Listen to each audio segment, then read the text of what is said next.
On August 24, 79 AD, 20,000 people had 12 hours of warning before Vesuvius killed them. Most of them made the wrong choice at the wrong time.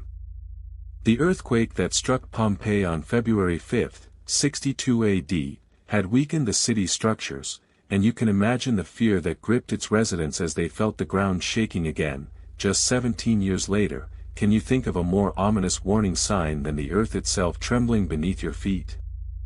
As you walk through the ancient city, you notice the vibrant culture that once thrived, with 20,000 inhabitants, including the Roman administrator Titus Suidius Clemens, who was responsible for the city's governance. In the years leading up to the eruption, Pompeii was a bustling commercial center, with merchants trading goods such as wheat, wine, and olive oil, and the city's economy was booming, with archaeological evidence showing that the average Pompeian citizen had a relatively high standard of living, as evidenced by the 1,100 thermopolia, or food and drink shops, that lined the city streets.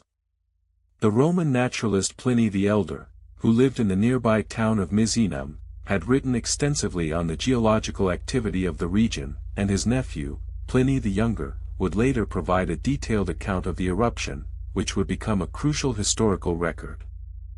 What would you have done if you were a resident of Pompeii, surrounded by such prosperity and yet facing the looming threat of the volcano? Would you have heeded the warning signs or continued with your daily life?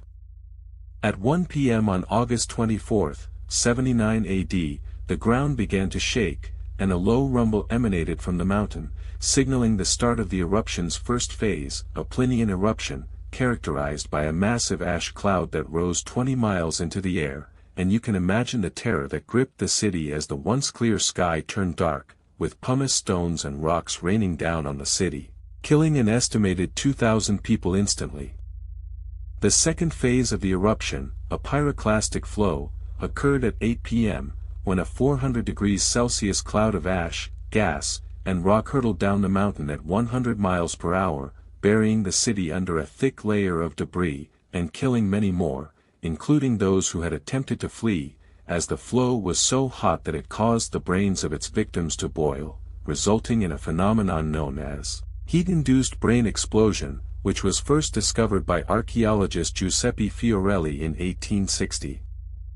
As the pyroclastic flow swept through the city, it destroyed everything in its path, including the 12,000 buildings that made up Pompeii, leaving behind a trail of destruction that would be frozen in time for centuries. And you might wonder, what would have been the most terrifying part of this ordeal, the initial explosion or the suffocating cloud of ash that followed?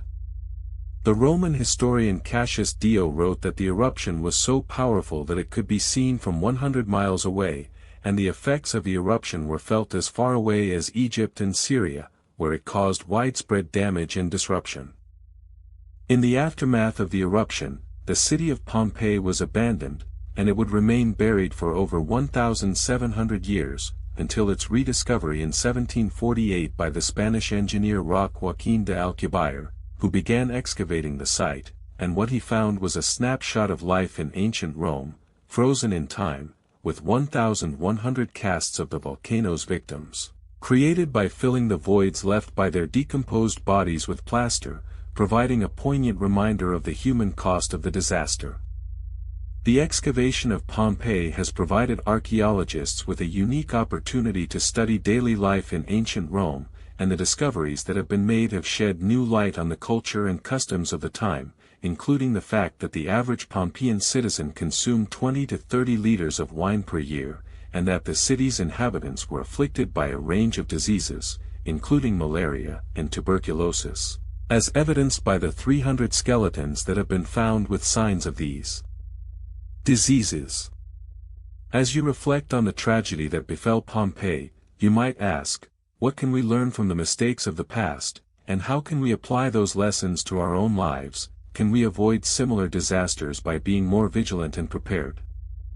As you stand amidst the ruins of Pompeii, you are reminded that the power of nature is not to be underestimated, and the story of the city's destruction serves as a stark warning about the importance of heeding the warning signs, and you are left to ponder, what will be the next great disaster to strike, and will we be prepared to face it, or will we suffer the same fate as the inhabitants of Pompeii, frozen in time? A testament to the enduring power of nature.